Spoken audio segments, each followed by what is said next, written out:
everyone, welcome to Mastering Concepts. In this video, we are going to learn about the laboratory preparation and properties of hydrogen sulfide gas. Let us first find out who discovered this gas and where can we find it. Hydrogen sulfide gas was discovered by Carl Wilhelm Scheele in the year 1777. Hydrogen sulfide gas naturally occurs in volcanoes and in spring water. It is also produced when anaerobic sulfate-reducing bacteria act on organic matter like the dead and decaying plants and animals. This gas is highly toxic and it burns in the air with a blue flame. Hydrogen sulfide gas is extremely dangerous. It can poison your nervous system and even cause death. So you should be very careful if you are ever exposed to this gas, and you should always wear proper gas mask. Now let us find out the structure of this gas. A molecule of hydrogen sulfide consists of 2 atoms of hydrogen and 1 atom of sulfur bonded covalently. Now let's find out the physical properties of H2S. This is a colorless gas and it has a very bad smell of rotten eggs. Hydrogen sulfide gas is heavier and denser than air and it causes corrosion. Hydrogen sulfide gas is fairly soluble in water and it dissolves in water to form sulfuric acid, H2SO4. Thus, the aqueous solution of H2S is acidic in nature and it turns blue litmus red. Let us now move on to the laboratory preparation of hydrogen sulfide gas. To prepare sulfurated hydrogen gas or H2S, we will need to add a suitable dilute acid like H2SO4 on a metallic sulfide at ordinary temperature. Here, the chemicals that we will use are ferrous sulfide, FeS, and cold and dilute sulfuric acid. Now let us find out what type of reaction is going to occur between them. Here, when ferrous sulfide is going to react with sulfuric acid, double displacement reaction is going to occur. Exchange of cations and anions will take place when ferrous ion will combine with sulfate ion and hydrogen ion is going to combine with sulfide ion and form ferrous sulfate and H2S. Since the gas is heavier than air, it will be collected by the upward displacement of air. Now we already know that the aqueous solution of hydrogen sulfide gas is acidic in nature. So to avoid any reaction, we are going to dry it with phosphorus pentoxide P2O5, which is an acidic oxide. Let us now find out how does this reaction occur in the laboratory.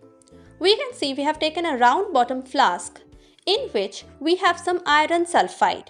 We have a thistle funnel through which we are going to drop dilute sulfuric acid. As it comes in contact with the iron sulfide, the both are going to react and form ferrous sulfate and hydrogen sulfide gas. The hydrogen sulfide gas is now going to pass through the delivery tube and enter the gas jar where it will be collected.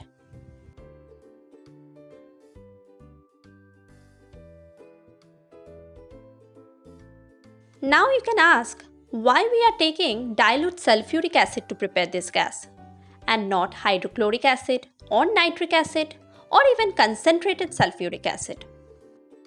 First and foremost, you should know that dilute hydrochloric acid is volatile in nature.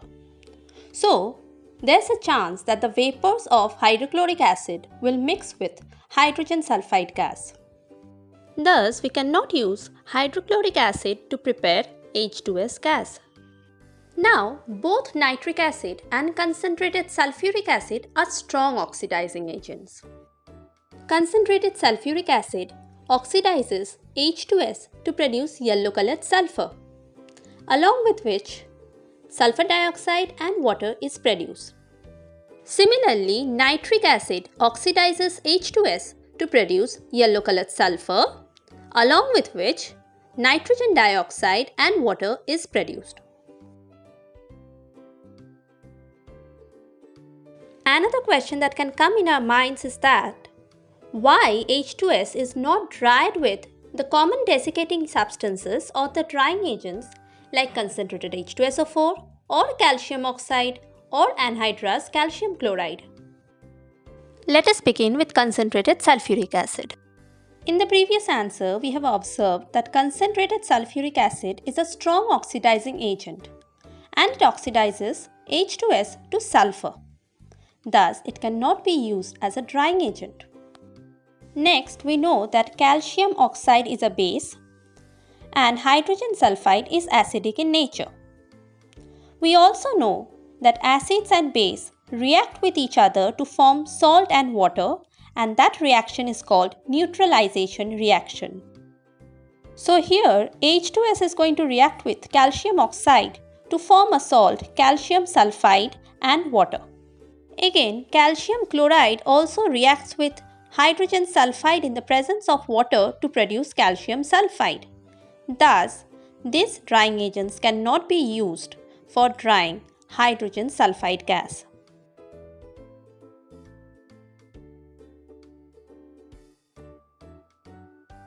Do you know which instrument is used to prepare gases in small volumes? Yes, you are right. It is the Kipps apparatus. Kipps apparatus was invented around 1844 by the Dutch pharmacist Petrus Jacobus Kipp, and now it is widely used in the chemical laboratories and for demonstrations. In the figure, you can see that there are three parts of this Kipps apparatus, A, B and C. In portion C, we have dilute sulfuric acid and in portion B, we have ferrous sulfide. Portion C and A are connected by a funnel-like structure and the dilute sulfuric acid passes from C to A and fills it up and reaches portion B where it reacts with ferrous sulfide to produce hydrogen sulfide gas. When you open the knob, the hydrogen sulfide gas which is produced comes out through the delivery tube. Similarly, using the Kipps apparatus, you can also produce carbon dioxide and hydrogen gas. Let's now move on to the chemical properties of hydrogen sulfide gas. In limited supply of oxygen, hydrogen sulfide gas burns with a blue flame and produces yellow-colored sulfur and water.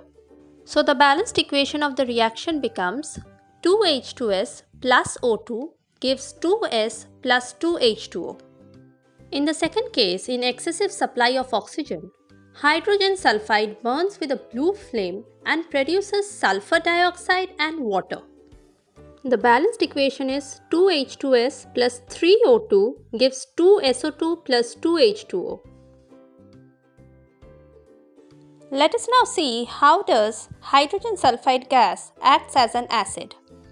Hydrogen sulfide gas behaves as a dibasic acid. It means that it reacts with alkalis to form both normal salt by complete replacement of hydrogen atoms and acid salt by partial replacement of hydrogen atoms. So when an aqueous solution of hydrogen sulfide reacts with 2 moles of NaOH, it forms sodium sulfide Na2S, which is a normal salt, by complete replacement of both the hydrogen atoms. Again, when it reacts with 1 mole of sodium hydroxide, it forms NaHS, which is sodium hydrogen sulfide, an acid salt and water, by partial replacement of the hydrogen atoms.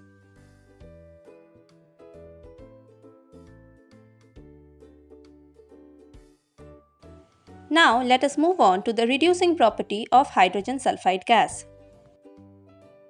When hydrogen sulfide gas is passed through orange-colored acidified potassium dichromate solution, acidified with dilute sulfuric acid, H2S reduces it to green-colored chromic salt and yellow-colored sulfur is deposited.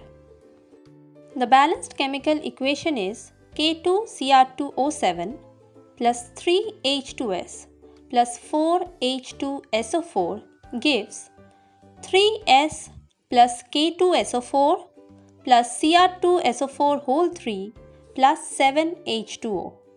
Similarly, when hydrogen sulfide gas is reacted with chlorine, chlorine is reduced to HCl and H2S is itself oxidized to sulfur.